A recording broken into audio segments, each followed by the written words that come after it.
Hello, Internet. The Morgan You Know podcast network presents Balls and Brew. Hello.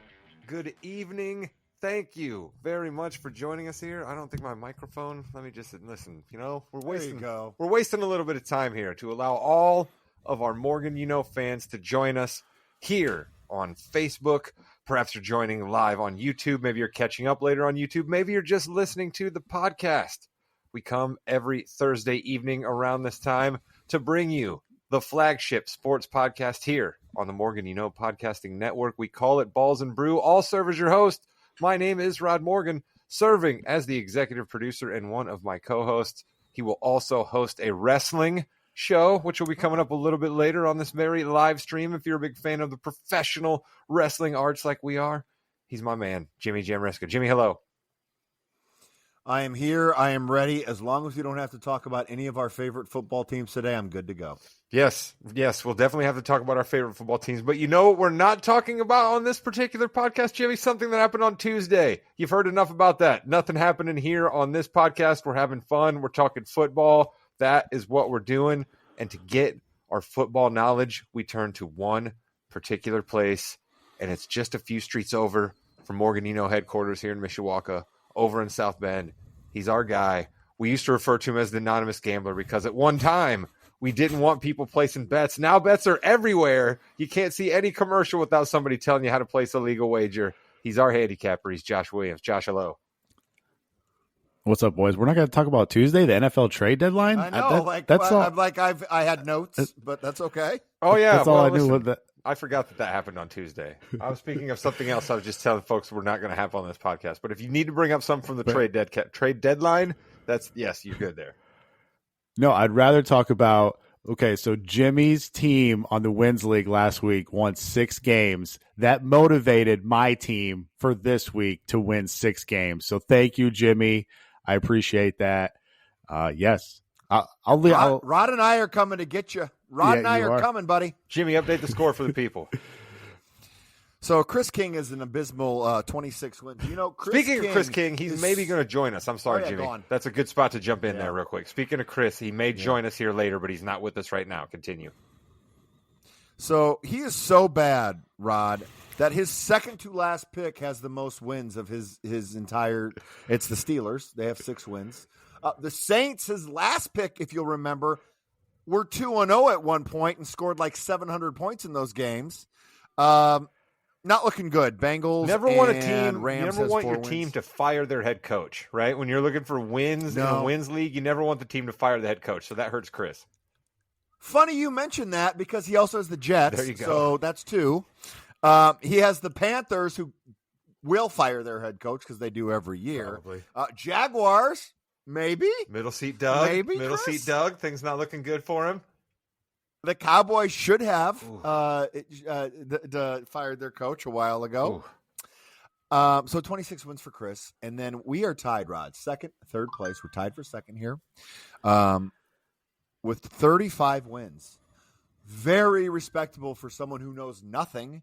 And, by the way, who picked the Cleveland Browns with the 4th overall pick in the draft. Thank you very much. The Jameis Winston-led Cleveland Browns. We may or may not get to the Browns. Is he still? I don't know if he is still. Is he leading them?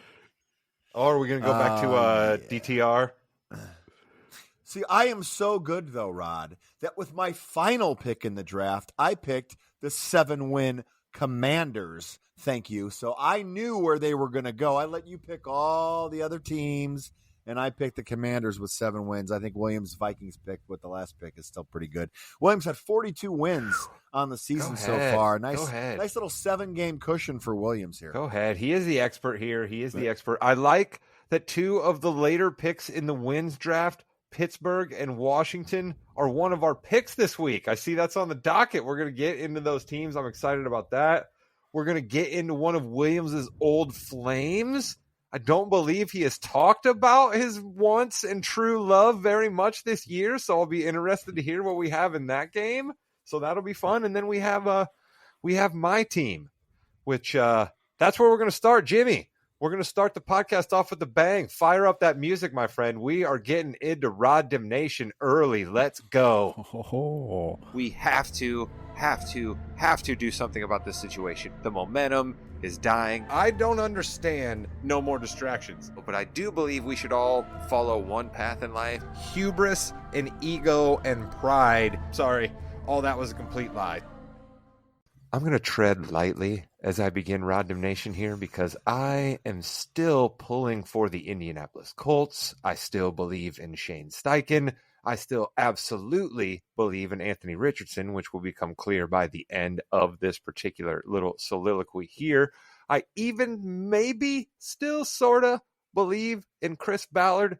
So that basically leaves one name in Indianapolis as this Rod Damnation could be for, and it's the person that I blame for the entire fiasco that occurred last week for the Indianapolis Colts. Irsay, once again, my man, congratulations. Congratulations. You stepped in, tried to decide something for the football team, and it just went absolutely magically, didn't it? What happened? It progressively got worse every day in the football spin cycle. Podcast world, Stephen A. Smith, Dan Orlovsky, Shannon Sharp, all of them are lining up to take their shots at your 21-year-old quarterback. Dragged him through the mud. You barely even showed signs of supporting him, all because we were told Joe Flacco was the answer. He was the savior. The old man from the mountain was going to come down and he was going to lead this talented Colts team to the playoffs. Man, how'd that turn out for you? This offense looked just as bad as the offense that you said couldn't be tolerated, so Anthony Richardson had to sit down. Now you're left with the bungling situation in a do-or-die game. What in the world were we doing, Colts? If you were going to sit Anthony Richardson down, be clearer about it and show more support to him than you did, but don't do what you did to him. Leave him twisting in the wind to get killed day after day, and then only have Joe Flacco produce that turd. Goodness gracious, Mr. Irsay, can you please stay out of football operations? Jimmy, did I toe the line between picking out one particular aspect of the Colts but not going negative on my team? Did I toe that line? I loved how you started off with your classic rock voice. Hello, everyone. I'm going to talk about the Colts today. And then you kind of revved up a little bit, but then you stopped yourself, and I appreciate that. You did toe the line there. I think, again, Rod, you couldn't have started Richardson last week. You couldn't have. I'm sorry. He tapped out. You needed to take him out.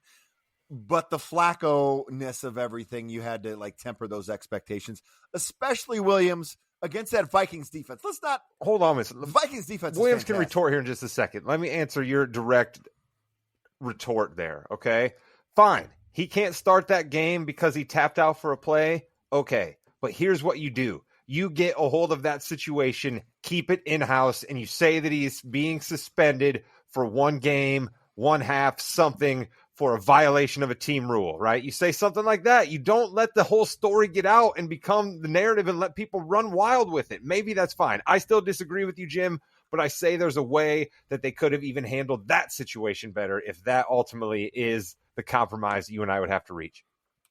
Well, remember, he's the one who let the story out. No one else did. He said, I was tired, I'm not going to lie. So you got to learn. Well, listen, somebody knew that he had done that before he went into that room, okay? So somebody could have easily said to him, hey, Anthony, no matter what you do, don't answer that question, right? So somebody could have been smart enough to be ahead of that. That's how these things work in 2024. Tweaked my knee a little bit, had to go out real quick just to make sure it was okay. Support the kid, Jimmy. So it goes back to support the kid, and the Colts showed him barely any, and I think that's a complete failure. Williams, would it have mattered who started against the Vikings? Yeah, I'm not sure. I'm with you guys. I Colts fans, just be careful what you wish for. And Rod, I'm not pointing out Rod here. Rod's on my side. So, yeah.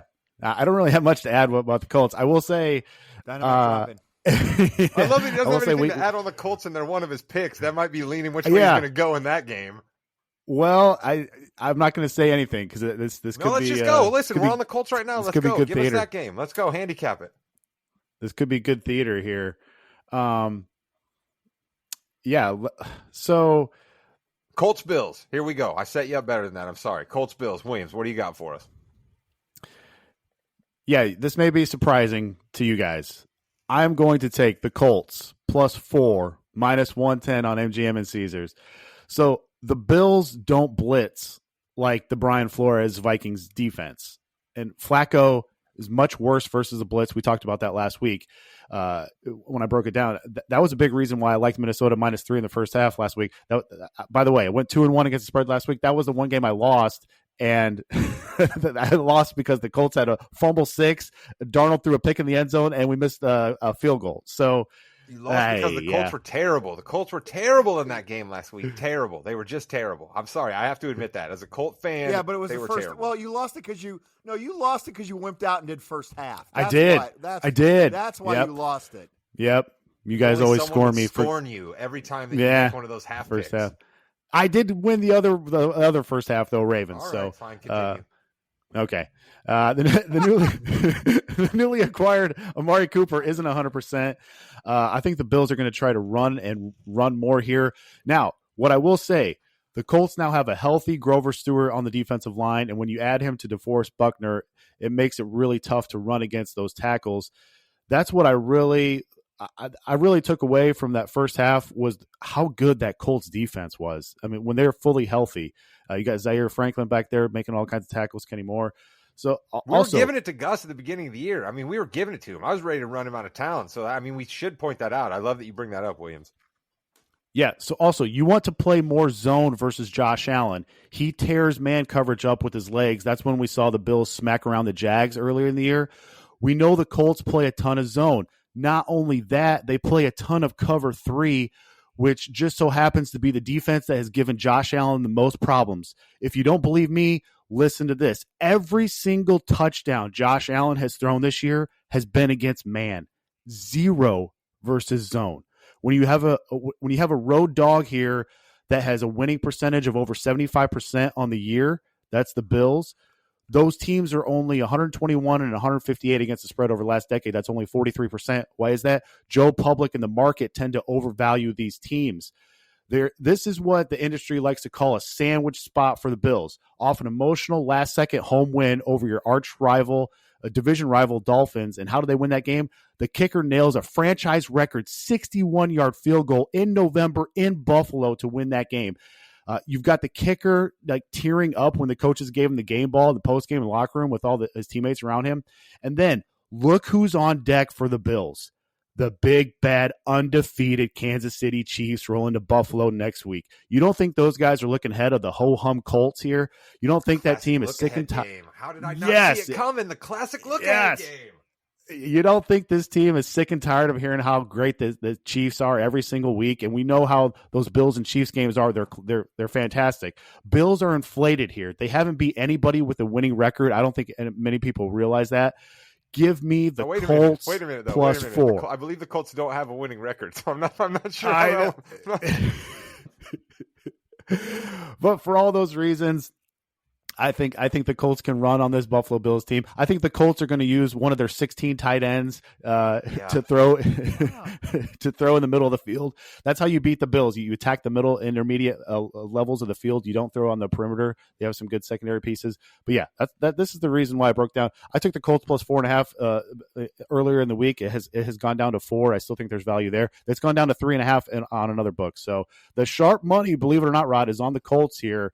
I'm backing the Colts +4. Listen, I'm mad at myself. Okay, I should have seen the classic look-ahead game coming. All right, I also know that you are like a vulture with the Colts. You only come sniffing around when there's like bad stuff happening in Indianapolis, right? You never you always tell us to calm down when the Colts are riding high and playing well. You want nothing to do with them, and then when they look terrible, all of a sudden you swoop in and you're putting your money down at the window. This is what you do with the Colts all the time. So I should have seen that one coming.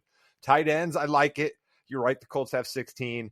I have to apologize to our guy Dak Storm. He loves him some Kyle Granson. I do not. Perhaps we should just have Kyle only do blocking things out there. Doesn't seem to want to catch the football all that very often.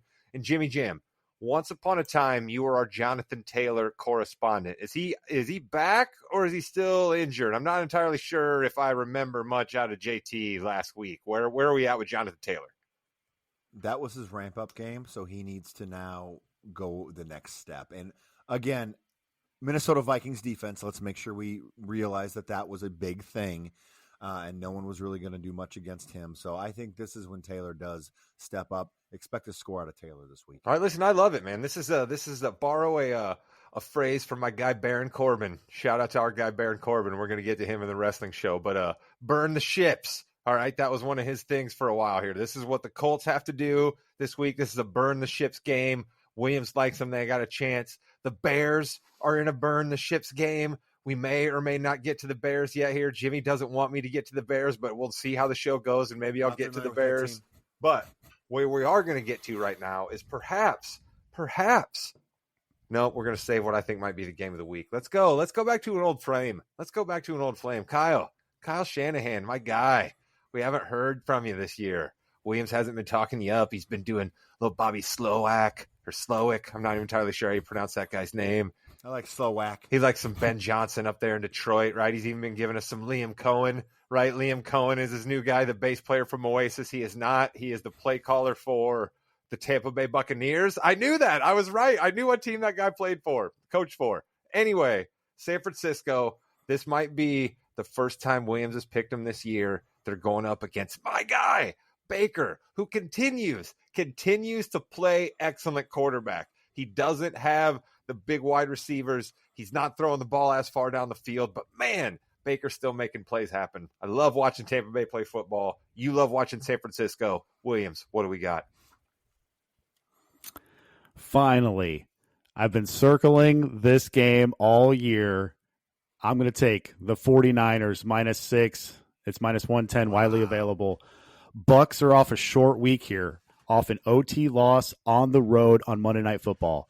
Teams coming off overtime on just 6 days of rest off Monday Night Football are just 15-23 against the spread over the last decade. That's 39%. We get San Fran and Shanahan off a bye here, so finally the Niners have a net rest advantage spot over another team. The only one they'll have all year. They have 8 games where their opponent has the net rest advantage on them. That's why you haven't heard me talk about the Niners here. So I've had this game circled for a while to talk about the best play caller in the league, Kyle Shanahan. Now he gets 2 weeks to prepare for this Bucs team, who is coming off a devastating road OT loss. They look like they put a ton of effort into that game, and that game plan only to come up short. Got to wonder how big of an emotional toll that will take on them and on the team. And that's even before we get into the X's and O's. We know the Bucs will be without their top 3 wideouts in Evans, Godwin, and McMillan. That's okay. They can go to Otten. He just tore up the Chiefs, right? I would say not so fast. The Chiefs are bottom 3 in the league at defending tight ends. That's why Otten had such a good game. What does San Francisco excel at? Defending tight ends, because they have Fred Warner, the best linebacker in the league, and they have Jaquiski Tartt, one of the best safeties in the league. Where's Tampa going to go here for yards and, more importantly, for points? Because you're going to have to keep up with this Niners offense that should have a healthy Debo, Kittle, Jordan Mason, and potentially, yes, Christian McCaffrey in this game. I just think there's too much rest here for the Niners. I love the Niners here, -6 at Tampa here. Did you say that one guy's last name was Tart? Like Jamie Tart and Ted Lasso? Is the guy English? They get him from the Premier League? Like, what's happening with that guy? He's a good safety, yes. Tart. Right. With two T's. With 2 T's. Oh, well, that makes all the difference then. Clearly he's not related to the guy from Ted Lasso who's a made-up secondary character. I'm such a fool. Listen, I haven't watched much of San Francisco this year. I got to admit, it kind of seems like things have been a little slow-footed there, but you could tell me that all has to do with the fact that Christian McCaffrey hasn't been playing. Hearing a lot of word that he's coming back. I don't know how great he'd be fantasy-wise, but it seems everybody who comes back scores great their fantasy first time back. So CMC back, that's exciting for people. Tampa Bay, Baker, love it. Jimmy, let's go. Let's talk Bears. Come on, let's talk Bears. This is a burn the ships game for the Bears. All right. If your Bears can't beat the Patriots, what will you do for the listeners of this very podcast next week?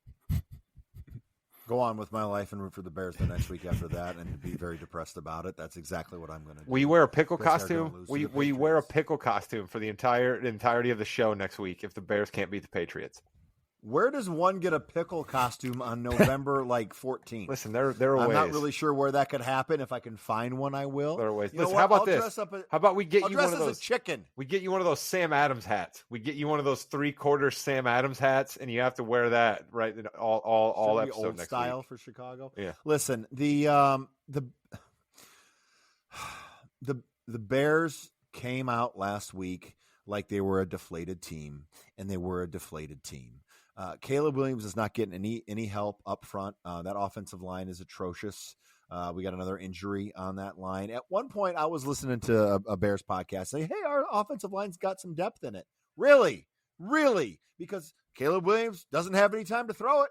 He's doing his best. We got Caleb Williams running so much that the starting wide receiver, our number one guy, said, well, play's over. I'm going to go take a seat on the bench. And that's how good Caleb Williams is to get out of there. He has not played very well. They have not led first in a game, I believe, is the stat. What? Like, how do you not do that? They never score in the first quarter. They didn't script plays. Now they're scripting plays. That's not working. And they came out and laid an egg against a beatable Arizona team. I'm not so Ridiculous. sure. I'm not so sure that Arizona's beatable. You're not giving enough credit to my guy Kyler. You're not giving enough credit to my guy Kyler there. They were who we thought they were. All right, Rod? There we go. They were Flip a solid team to come out and play. But they could be beaten. That's fine. But no. We're not going to do that. Listen, my guy Eberflus is crazy like a fox, all right? The Bears have everybody right. John Fox. The Bears have everybody right where they want them. The Bears finish with all their division opponents, all right? Like, that's just how the Bears... which scares the hell out of me. No. They're going to play the Packers Listen, twice. do you think the Lions or the Packers are going to come in here and scared of the Bears right now? They're not scared of the Bears right now. The Bears have everybody exactly where they want them. They have them exactly where they want them. I am still riding the Bears train. Actually, I'm driving the Bears train at this point. I'm not even a licensed train driver, but so many people have wanted to jump off the train. They're called. They've wanted to jump off the train that I've had to take over, okay? I once upon a time drove a mail truck, so I said, fine, put me behind this locomotive. I watched the movie with Chris Pine and Denzel Washington. I believe I'm okay enough to handle this train. I'm driving it, and we are going to take it to the playoffs, all right? Jimmy, are you sure you want to get off the train? Because what I just described sounds like a pretty cool action movie. Are you sure you don't want to participate? Rod, I've been riding the train for so many years, and you just got on the train. You could be the train driver, as you said, but do you know where you're going, Rod? I'll tell you where you're going to go after Foxborough. You're going to go to Green Bay. Bam. Then you're going to go to Minnesota. Let's go. Then you're going to go to Detroit. Yes, we are. Then you're going to go to, well, okay, you're playing Minnesota. Calm down, people. Then you're going to go to the 49ers. You're going to go to San Francisco. Then you get to go to Minnesota. Yep. Rod, you may not win another game. I don't know about that. You got the Seahawks at home, yeah, and you got the Packers. Who's afraid of Geno Smith? Tyreek Stevenson will be back at that point. Him and everybody will be fine. He'll understand the error of his ways. He's going to come back and have a huge interception. We may not win another 17 game to seal the division for the Bears. Let's go. Williams, your thoughts on the coaching staff of the Bears, because I'm sure you have a few. Yeah, we could do a segment every week and just be like, what are you doing, man? And be triggered towards Eberflus. The Bears, after giving up that ridiculous Hail Mary the previous week, gave up the longest run given up by a team and a half with 30 seconds left or less. The Bears gave up a 53-yard run for a rushing touchdown, taking the game from 14-9 to 21-9. Bears here's the look genius of that play. Here's the genius of that play. If you're on the other sideline from the Bears, give-up play. No, listen, Jim. If you're on the other sideline from the Bears now, you say to yourself, "Listen, I've seen people score from the Bears here on a pass, and I've seen them score on a run. Now the Bears are like, what are you going to bring at us? You can win with either one." Nope, it's an advantage. It's a schematic advantage the Bears have now because they've allowed each a run and a pass to score, Jim. You guys got to look on the bright side. They can win with either one is the quote of the show. They can win with either one. Yeah, the Bears look like they didn't even get off the bus last week. There's all kinds of rumors now that coming out that the team has quit on Eberflus. If they don't get this this Pats game, I mean he's got to be gone because the schedule is just ridiculous after that. Yeah, I don't see them making the playoffs, unfortunately. This is just the beginning of the Eberflus redemption story, all right? You do not achieve great things in the NFL by cycling through coach after coach after coach, and you need only look one direction in the National Football League to find a shining beacon and an example of it, and that is to the east of Chicago, to a steel city in Pennsylvania, and to a man named Mike Tomlin, baby. He's rolling into town with his Steelers, and they are better than anybody thought. And all Tomlin has done is coach the Steelers for better part of 2.5 decades, 3.5 decades. I'm not even sure how long he's coached the Steelers at this point. It seems like he's coached the Steelers since I was in elementary school. I know that's not true because I saw Bill Cowher when I was in high school, but it feels that way because the Steelers know that you have to have consistency, and they are rolling into a team that has had no consistency, but they got the fiery young rookie. People are excited in DC. I vote this is the game of the week. Williams, what do you got for us? Steelers v. Redskins. Yeah, this isn't technically a Tomlin rah-rah spot because the Steelers didn't lose a couple weeks ago, but I'm going with the Steelers +3, -115 on MGM. Let's go. And listen to the reasons why. Tomlin has won 7 in a row off the bye. We always talk about how good Andy Reid is off the bye. Give some love to Mike Tomlin off the bye. 7 in a row. And get this, Tomlin is 25-6 versus rookie quarterbacks in his career. Second best mark of any coach since they first tracked that stat back in 1950, minimum 15 starts. Washington has given up the 3rd most yards before contact versus the rush. Steelers are 2nd in rushing attempts. Steelers are also top 3 in scoring defense. Tomlin, career as a dog, 59-31 against the spread. That's 66%. He's undefeated as a dog this year. And Tomlin as a dog versus a team with a better record like Washington has, he's 30-11 against the spread in his career, 73%. He lives for these moments, Jimmy. He gets out of bed to live because of spots like these, Rod. And real quick on the other side of the field, we know Arthur Smith loves to run heavy formations, loves to run 12 personnel with 2 tight ends out there on the field. Steelers run that at the 2nd highest rate in the league. Why is that important? Washington D, bottom 3 in EPA per attempt allowed versus 12 personnel. And get this, if you don't think there's regression coming to this Washington team, listen to this stat. Washington is leading the league in scoring percentage per drive at 60%. That may not sound like much. Let me tell you why that is. The 07 Patriots, probably the best offense in the history of the NFL with Brady and Moss, scoring percentage that year was 49.8%.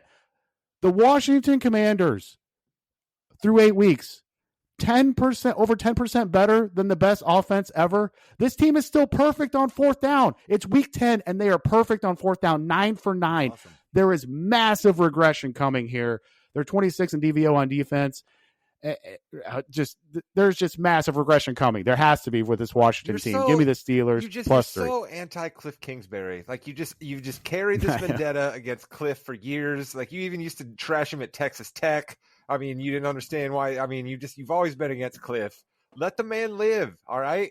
Right now, he is looking like he's a genius. I'm pretty sure he's the same football coach that got fired at numerous other places and just has Jaden Daniels landing in his lap. But congratulations for you, Cliff. Such is the life of an NFL offensive coordinator. And Jimmy, let me bring it back to the trade deadline that you gentlemen chortled at me at the beginning of this Tuesday, thinking that I knew nothing about it. I believe that the Steelers actually made a move that will probably be a little impactful for them. They went out and got Mike Williams, who the Jets were basically just throwing away. And what can Mike Williams do? Catch moon balls outside the numbers. And that is exactly what Russell Wilson is going to continue to throw for this team. That's why he came in. He could throw the ball outside the numbers better than our guy, Justin Fields. So that's why Russell, hustle and bustle, man muscle, Wilson is in the game for the Steelers. I'm excited for this game. Let's go. I don't want regression for the Washington football team because I like when they are in a place where their fans are excited and not where they were for so long, Jimmy. But tell me you're fired up for this game too. I am. Williams, do you think Lattimore's going to make any difference in that secondary? Yeah, I think he will. I don't think he... Turn that down a little bit. You were excited about Lattimore. You were screaming at it. Holy cow, you're loud. It's like a Pantera concert broke out here. Sorry, is that better? A little bit. So we are live here on the Morgan You Know Podcasting Network, and Josh Williams was moving his microphone around, and now it is very, very loud. I will talk about Marshawn Lattimore, why he turns that down a little bit. Lattimore was traded from the Saints to the Commanders, but also, Rod, you forgot, Preston Smith, the defensive and outside linebacker, was traded to the Steelers as well. So the Steelers upgraded on a couple of things. Yeah, the there. Packers got rid of that guy. I was surprised. You don't usually see teams that are contenders get rid of dudes. Yeah, I think this is the week. I think this is the week that Hustle, Russell, and Bustle gets a couple picks on him. Williams, what do you think? Yes.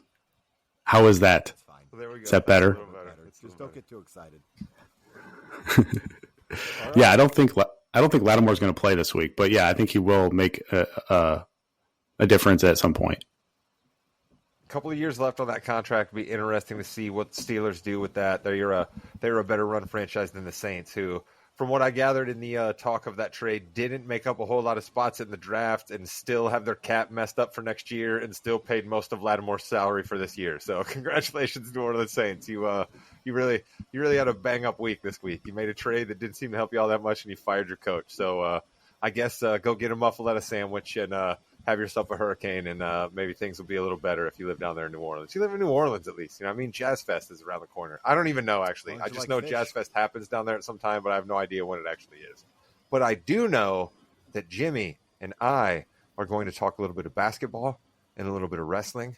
But before we can talk basketball, we're going to say goodbye to our good friend Josh. And Josh, I believe you had some interesting DVOA numbers about contenders in each conference that you can leave us with here before we head off and talk some basketball. Yes. Since 1979, there's been 25 teams that have started 8-0. Of those 25 teams, the Chiefs would rank 18th per DVOA metrics. Here's where things get interesting. A team with one loss this year, like the Detroit Lions, going back to 1979 through his data, the Lions would rank 5th out of all those teams, only behind the 07 Patriots, the 91 Redskins. That team was massively underrated with that O-line absolutely mauled teams, the 85 Bears, and the 07 Colts. Not the 06 Colts, but the defending champs 07 Colts. So this Detroit team through 8 games is ahead of the 96 Packers with Brett Favre. That team was a juggernaut that went on to win the Super Bowl. This is a great omen for the Lions. There was some more tidbits from the article about the DVOA stats. The Ravens are top 5 offense out of any team since 79. And you want a funny one? How about the Tennessee Titans special teams? Second worst ever. The Titans gave up a 90-yard punt return for a touchdown in that Lions game a few weeks ago. Second worst special teams unit we've ever seen. That is something. In a world where like we have so much more coaching designated to special teams, we have like at least 1 or 2 players per team now that is kind of a special teams ace. So like even back in the day when like guys that literally were smoking at halftime and like were playing 3 different ways, this is the worst special teams we've ever seen. That's a congratulations, Tennessee. Congratulations. That's fabulous. I am happy that we circled back for a negative Tennessee stat, and for the Will Levis family, it didn't involve him. That's a victory this year out of Tennessee, where a joke was made at the Titans' expense, and it didn't involve Will Levis. Yes. But, Jimmy, I need a ruling. Did I technically just make a Will Levis joke by saying there wasn't a Will Levis joke? I need a ruling on that. Yeah, you're one of those people who's like, hey, we can talk about this, even though we just said it. So, yeah, good job. Yeah, I'm one of those people, as Jimmy said. And unfortunately, Jimmy has to keep talking to one of those people about basketball. We're going to do that here in just a second.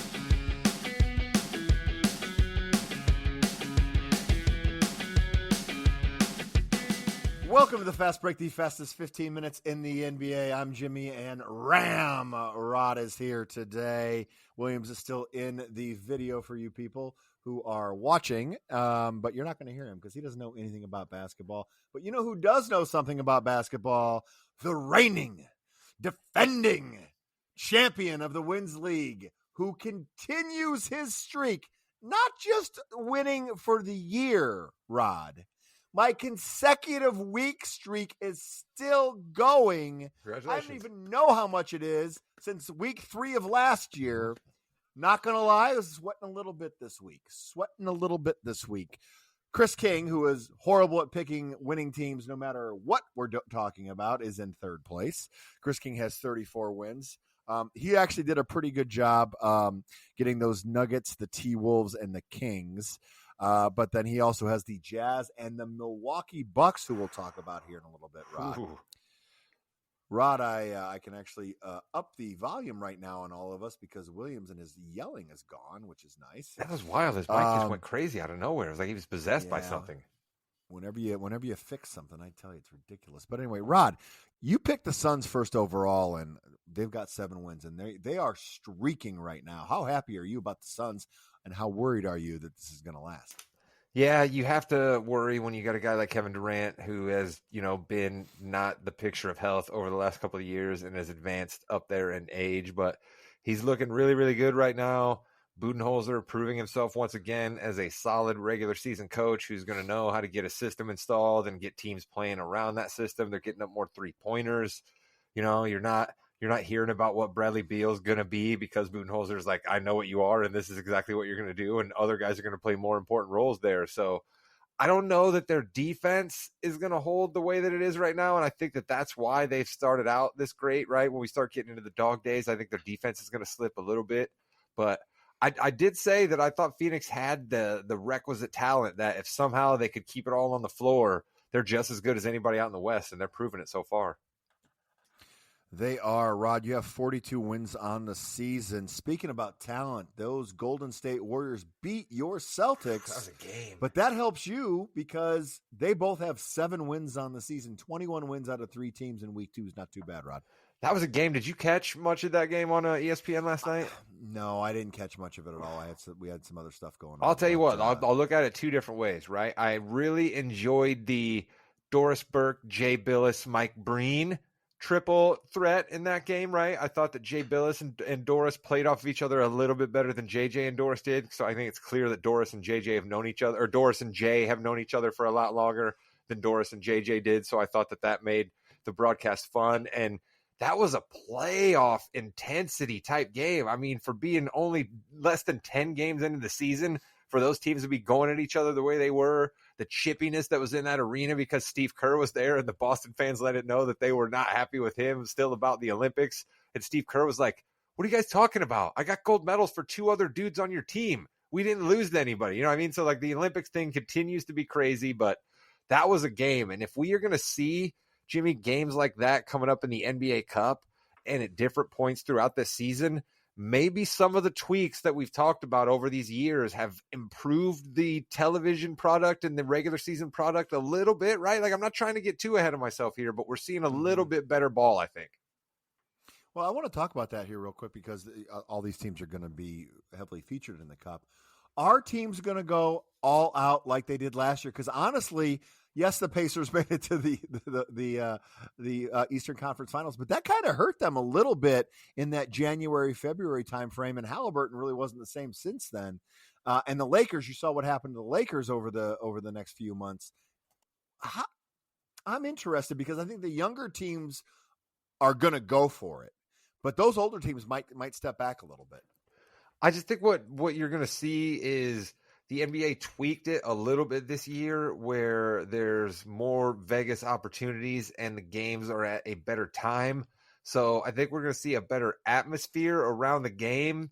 And I think that's going to get these guys fired up, right? Like they had no reason to care about it last year. And quite a few people did, right? Because the Bucks, they played some good games leading up to it. So I'm excited for it, right? Anything that makes me keep track of wins and losses, which is not something I typically do in the NBA until much later into the year.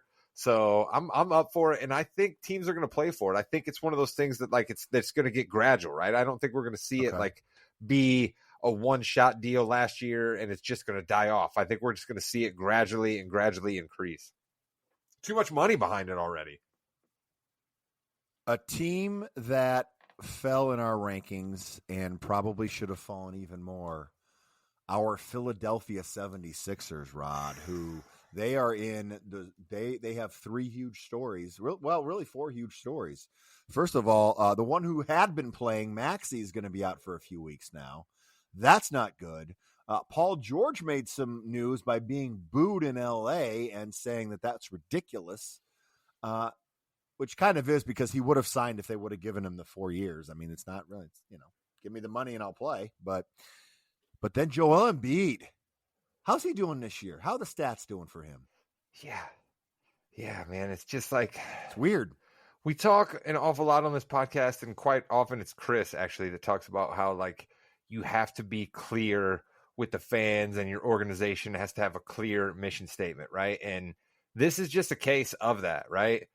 Philadelphia fans see their guy Joel Embiid playing in the Olympics, and then they see their guy sign a huge contract extension, and then they see their guy not playing in the preseason. They hear their guy say he's probably never going to play in back-to-backs again the rest of his career. Then he doesn't play to start the season up, and the Sixers just say, oh, no, nothing to see here. He's just ramping up. He didn't do the ramp up quite right coming out of the Olympics. It got him all messed up. Paris time, you guys understand. It'll be fine. And he's still not playing. So a scathing column gets written. All right. I will say it's a scathing column. Did it get a little bit too personal? Absolutely. Could the guy have said what he wanted to say without making it as personal as he did? Yes. And we know that because the paper went in and edited the column, and it still basically gets across the same exact point that he was trying to get across. So that's bad. But you know what else is bad, Jim? When you confront somebody and you lay your hands on them. All right. We can all sit and talk at the bar how we want to about we're big and bad and we're tough. But when you're actually in a public setting and you lay your hands on somebody else, that's almost assault. Can't do it. Joel Embiid set down for 3 games. And magically, Jimmy, he was healthy because now he's serving the 3-game suspension. So, I mean, at least it did one thing for Sixers fans. Maybe they have an idea of when Joel's coming back. So I don't understand how that works. So you haven't played all season. You get suspended 3 games, but then you can play now. But now you're suspended, so you can't play. Right, but they had to designate him as healthy before he could even start serving the suspension because you can't be suspended when you're hurt. Correct, but if he's going to be healthy for 3 games, and then they're going to put him back on the like, what's going to Well, happen? they've already been fined once this year, right? So I think that we should be watching that game because if Joel doesn't come back after the 3-game suspension, I think the NBA is going to have some questions for old Daryl Morey and the folks down there at the Rocky statue. Is it by the Rocky statue? Are their headquarters by the Rocky statue? I think the Rocky statue got moved, but whatever, it's fine. I'm not worried about it. So I'm not up on my statue moving, Jim. I didn't realize that we were moving statues. No, but we have a lot of cool statues like Dwayne Wade's statue. That was kind of neat. But anyway, Chris King, 34 wins. Rod, 42 wins. And Jimmy, 44 wins. I'm not going to lie. I did my wins last, and I was very, very nervous. But I have the Cleveland Cavaliers. Yes, you do. Who are 9-0 as of this recording. And my boy, Evan Mobley, thank goodness, he's finally kind of starting to become one of the premier big men in the league. I'm going to say it. He's getting there. He's enjoying the Atkinson diet, you could say, Jimmy. And with that, you've been listening to we talked about Coach Bud. Good coaches are so hard to find because when you have a lot of talent, the coach doesn't get the credit. But we noticed last year they had a good coach, all this talent, but couldn't put it together. This year they're putting it together. We're 7 games in. I get it. Same thing with Atkinson. Great coach in Brooklyn. I was going to say New Jersey. I'm old. That's okay. Great coach in Brooklyn. Oh, we don't want him here. Why would you want a good coach there? Get him out. That went well. That went over well. But you have Jared Allen, who people thought was going to get traded. They're playing well together. Mitchell has finally figured out that he doesn't have to take every single shot, and he can kind of distribute the ball a little bit more. And when someone else is cooking, that's cool because he'll get his turn to cook as well. He's also spending less time on. He's probably spending less time on Zillow, looking at other New York abodes that he could have in other locales. Right, he's probably doing a little bit less of that because I hear that he's actually building a house there in Cleveland now, and he's got the extent. Listen, you hit everything I would want to point out. Atkinson was a good coach and basically got shoved to the side by Kyrie and Kevin Durant because that's how the NBA works. And when you're 2 guys like Kyrie and Kevin Durant who came to Brooklyn, they got to call the shot. So he got shoved out. He almost made the mistake of taking the Hornets job because he thought to himself, I better take a job. And then he thought better of it because they're like, wait a minute, this is the NBA. Guys get chewed up and spit out when they don't have any talent. The Hornets don't have any talent. Look at Steve Clifford. What happened to that guy trying to coach the Hornets twice. So He moved away from that, went back to Golden State.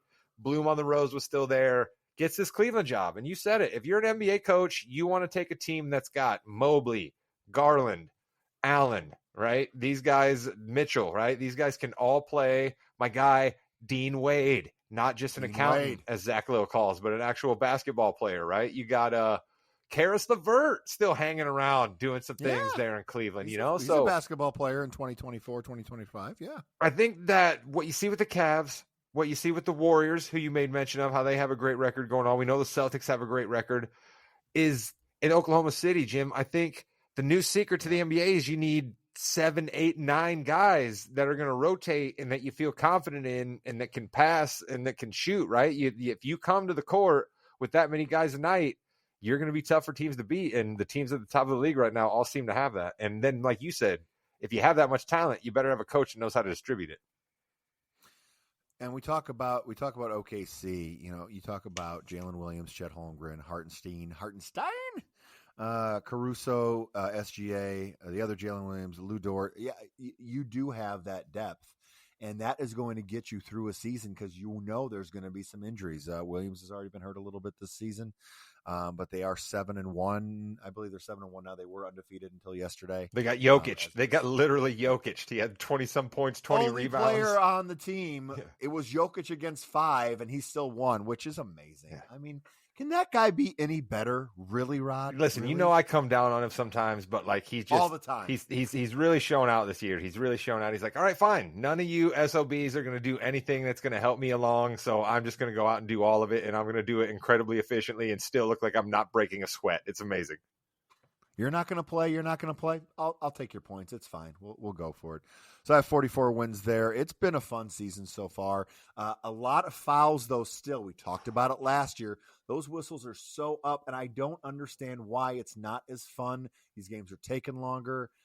You're breaking up the fun of basketball. I really did like where it was. There's got to be a point where you stop that because you want people getting hurt, but you don't want all these 30, 40, all these fouls, Rod. Can I give you our guy, in honor of our guy, Chris, who it looks like unfortunately may not be able to join us. Maybe he'll make it in time for the wrestling show, which we're going to get to here in a couple of minutes. But if he were here, he'd be dropping a conspiracy take on us right now that all that was happening last year was the NBA was prepping for its big television deal, right? Is that the NBA just wanted to be able to go to these TV partners and say, hey, look at these games. Look at this. Look at the competitiveness. Look at this. This is the NBA basketball we all know and love and people want to see. It's more aesthetically pleasing. And then the NBA went right back to, no.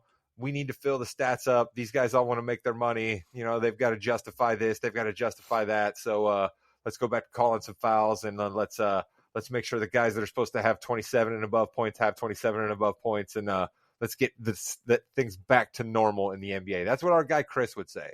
What I would say is we just have some refs trying to give the geometry of the lane and things that they will allow, right, Jimmy? I think hopefully we'll see a backing off of a little bit because players will adjust to what they've seen in the beginning of the season. I think this is just the rocky part you always see at the beginning of the season. I hope. Fingers crossed. Speaking of rocky parts, Rod, it is now time for the Rod Damnation of the week. But I do believe we should all follow one path in life, and if Kyrie Irving says we should do something, go the other way. Well, my Rod Damnation of the week has to go to the Milwaukee Bucks. And my Rod Damnation is just kind of like, I just feel sad. I just feel sad for Doc Rivers. Like, you just watch these games, and there's just a shot over to Doc, and he's standing there on the sidelines, and, like, you just imagine Doc saying, Giannis told me it wasn't going to be like this. I really love the guys, and I just had to get back out here on the sidelines, and we're going to turn it around. Like, it's not working out in Milwaukee whatsoever. Turns out Portland, who basically built shrines for Dame Lillard, maybe knew something when they were ready to ship him out of town because he has not looked very good without a Trailblazers uniform on. Giannis has seemed a little bit more like an American basketball player the last couple of off seasons, if you know what I'm meaning by that. He seemed a little bit more agitating for things to happen. He seemed a little bit more like, well, if things don't go my way, I can always go somewhere else. And so if I were Milwaukee, I might start calling up some teams and saying, hey, Bobby Portis, Pat Connaughton, Brook Lopez, any of these guys mean anything to you? You guys want to offer us up anything for these guys? Because I think you just need to shuffle talent out, right? Like, I see you shaking your head, Jim. None of those guys are going to get you back much, but they're not giving you much right now either. So if you can find somebody that'll give you something for them, shuffle some talent in there and force Doc to try to play with a different hand because it ain't working right now. Well, they took Gary Trent Jr. out of the starting lineup, so that should do some things. Get him off the bench. They need to get youth. They have not drafted well either. They haven't had, and they're not going to. Turns out giving up all those draft picks for Dame Lillard and Drew Holiday might have hurt him. And Jay Crowder, if you'll remember, I believe 5 second-round picks for a guy that barely played for him. Yeah, that's a tough one there. I just don't see it coming out, and we're not going to talk about trades because it's the second week of the season. But again, New York's not there anymore. And that's kind of a big one. Miami, you're not going to trade him for anything from Miami. So, what do you do there? And the Dame Lillard thing, I think we talked about it back when it was made. This was easy. He was left for dead 3 years ago or 4 years ago. 3 years ago, had a terrific season in Portland, right? Last year, wasn't ready for the season apparently because he was afraid he was going to get hurt if he worked out too much, Rod. That's not good. Right? You don't love that. And then this year, so it's tough. And he's living in a hotel, right? We're fed that whole thing too, right? He's living in a hotel. He misses his family, right? He's got stuff going on. Okay, fine. We're fine with all of that. But we haven't seen it bounce back this year on the court, right? I think we had one game. Where Dame scored over 30 points. He had 10 3-pointers. He looked like the Dame we believe, right? But you and I love Bill Simmons. We talk about him quite an awful lot on this podcast. Shout out to the podfather himself. But he calls Dame a once-a-week guy, and it seems like Dame might be a once-every-other-week guy, which is not really what you want out of a dude that you're going to be paying $52 or $56 million to here really, really soon. So that's it's just troubling up in Milwaukee because let's remember, Jim, they were traditionally a small market team in you and I's lifetime, and they paid some of the biggest luxury tax bills in the NBA right now, and they're paying it for not much. Speaking of Milwaukee, I wonder if we're going to hear it on this next segment, the Kings Hardwood Hierarchy. For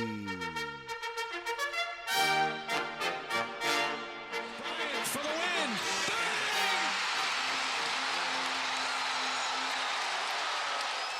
The king has to be the Cavs. I mean, it's got to be, Rod. Oh, it's most undoubtedly. You could easily said Oklahoma City, but Oklahoma City got Jokic, as we talked earlier about, so it's got to be those Cavs. They're the only undefeated team left. So we took Oklahoma City, put them down to the Prince with that one, but I think the Queen's going to have to be the Suns and how they're playing right now. I know the Celtics aren't in this yet. Are we taking them for granted a little bit? Yeah, I think we are. No question. That's okay. That's where the Celtics want to be. I like the chip on their shoulder. And the other thing that I like about Durant, in the hierarchy. We're not breaking out. We're not going to the restaurant yet, right? We're not breaking out the table yet. That's weeks from now. But if we were, the Slim Reaper out there in Phoenix might be the guy sitting at the head of the table. So that's another reason why I think the Suns might deserve to be on this hierarchy. Agreed. I think he and Tatum are going to go one-on-one for quite some time. And then, of course, we just talked about our jester. It's got to be the Bucks. Jazz cannot be the jester. I think Jazz actually are in line for the king coming up because they know what they're doing. They're doing it right. They want to raise that flag in June and just change their franchise around. So I think that's what we're doing. I will once again say the people of Utah are extremely excited for Cooper Flag. And with that, you've been listening to the Fast Break on the More You Know's podcasting network. We're going to go to wrestling in a second, but first, Chris King telling us, goodbye, Internet. Goodbye, Internet. Chris doesn't sound like that. I don't know why I made him sound like that. I take my rightful place at the head of the table. Believe that. Welcome to the Yeah We Know podcast, part of the More You Know's podcasting network. The ring with Jimmy and Rod. Chris is doing some emergency maintenance right now, and seriously, all kidding aside, we do joke about him, but Chris does a lot of great things, and we appreciate him. Never tell him I said that. That's right. Never. He's not going to listen to this. Jimmy, this is old school. This is like it's been a while. It's been a while since it was just you and I chopping up wrestling. It's been fun. You know what? They did it to us again, Rod. Oh. They did it. They sucked us in with a couple interesting things at a crown jewel, and they did it to us again. Crown jewel was worthless once again. Not really much happened. It was fine. I can't. We didn't even get a Goldberg. You know what I mean? Like And then the other problem I had with the entire Saudi Arabian weekend was the taped Raw.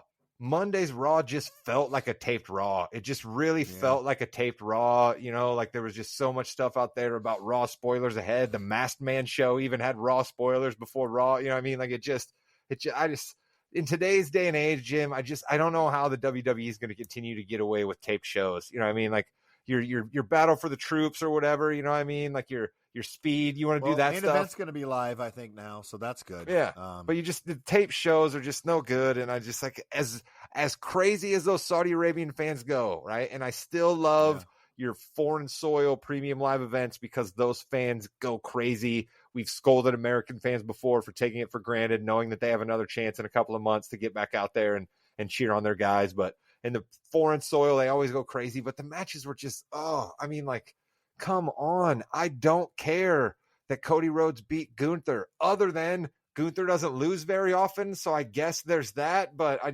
don't care that Cody Rhodes won that belt. I don't think it was a great choice to have Liv win that belt. And I didn't like much of the premium live event at all, Jimmy. And those belts are like legit, not fake anything. I think those belts are never leaving Saudi Arabia. That's the other thing. Oh no, and that's funny too because they are going to be kept in the WWE museum there, mostly because they're probably worth more than the WWE is right now, and that's a lot of money. I think that. How about that Kevin Owens Randy Orton 60-minute brawl there that we had? Yeah, I was interested. I thought maybe we were going to live in a world where the match never got started officially, right? Like I kind of thought we might see that because then I was like, oh, okay, that's interesting, right? And I think we got almost to where we were saying we needed to get with Kevin Owens, but ultimately, Jim, I don't think we pulled off enough of it, right? Like people were excited as hell to see it when he came down to the ring, even on foreign soil. Yeah, it was a shame there, but do you think they're going to be able to pull this off? Honestly, you know more about wrestling than me. Do you think they're going to be able to pull this off where people are legit going to be angry at Kevin Owens now? Because I don't think they're going to. He's a good heel. He will get there eventually where people will hate him. Yes, he will do it. And it's on him. But the monotone KO, like talking at us from his car in his hotel room, like, do you think that's working or do you think we need to change up the angle? He's going to continue to morph this into something that works. He'll find it. I have the utmost confidence in KO. Listen, he's my boy. All right, your fantasy football team name is Fight Owens Fight, so you might be a little unbiased when it comes to this particular. But I'll trust you. I ask our listeners to trust in you. I don't buy too many Funko Pops. There we go. It's my boy. All right. I tell the listeners always they should trust in you. If I tell them to trust in you, I must trust in you. So I'll believe you. But I'm skeptical right now. But we did have something cool kind of happen. Roman Reigns got beat. Sami Zayn talking to Solo Sikoa. And then all of a sudden, Sami Zayn comes back to help the bloodline against the new bloodline. But then kicks Roman in the face. Rod, was that on purpose? Well, if you're Jimmy Uso, it absolutely 100% was on purpose. Who's an idiot and doesn't see things. But anyway, yeah, go ahead. If you're you and me, we absolutely know it was not on purpose because we love Sami Zayn. And if you're Jey Uso, you have trouble seeing things through the yeet glasses, so you need some time to have everybody come together and talk about it like a family on SmackDown. So that's apparently where we're at. Well, what's gonna be very difficult to understand is Roman Reigns is actually gonna punch Sami Zayn, Superman punch Sami Zayn this week accidentally, and we're not gonna know if that was on purpose, Rod. You know, Sammy's gonna be holding, or someone's gonna be coming after somebody else. Roman's gonna go for it. They're gonna duck. Sammy's gonna go down. Yeah, he definitely I don't know what can happen, Rod. He definitely is. Let me ask you this. Here's the more interesting question, I think, when it comes to this. Who's getting a bigger pop right now? Jey Uso or Roman Reigns?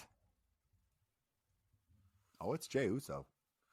Jey Uso, I was going to actually talk to Chris about doing our hot list because we need to, our heat list. We need to do that again coming up very soon here. We like to kind of do it at the end of the year. He's going to be very high. I mean, not just the Saudi Arabian crowd, but every single crowd. He has stepped up so much it's not about only your gimmick, but it's how you do the gimmick and how you can relate to fans. And Rod, he's done great. I think he's getting better than Roman right now. Listen, you know what else it is? This is something else that I've talked about. With me, it's the simple things, right? And I've talked about what was awesome with The Rock, right? The Rock's music was always boom. You were all automatically hit with, do you smell? Or if you smell, you knew, right? Stone Cold. What were you hit with Stone Cold? The glass would break, right? And then I believe you have the same thing with Jay's music, right? The Uso yell and scream, and then the music starts. I mean, come on. You've got to have a pop, boom, bang entrance music, right? Roman's is cool. I get that you look so badass when you're walking slowly to the ring and taking 6.5 minutes, right? But that just doesn't pop the same way as other people's music does, right? It doesn't pop the way John Cena's music does, right? Like you need to have that bang right at the beginning of your thing. And I think that really adds. And for Jey Uso, it's huge. When that Uso hits and the crowd starts screaming and the yeets start going off and everybody's moving their hands up and down and Jey Uso's walking through the crowd, it's magical, man. It's magical. Even my guy Seth couldn't quite pull off something like that. And will Jey Uso be the one to bring all of the original bloodline back together? Will he be the one when not this week, but when next week when Sami and Roman are going back and forth?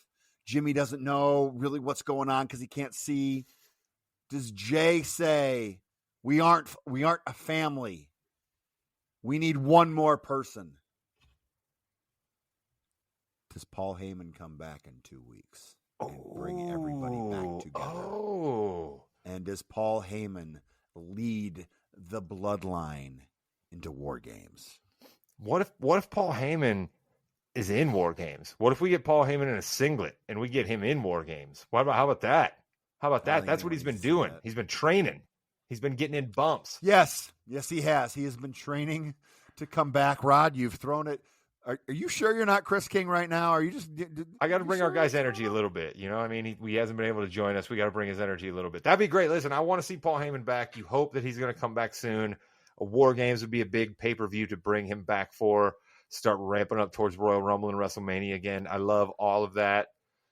I still have the same question that I think Chris would also bring up here, right? And we could see the towel up here behind me, right? John Cena.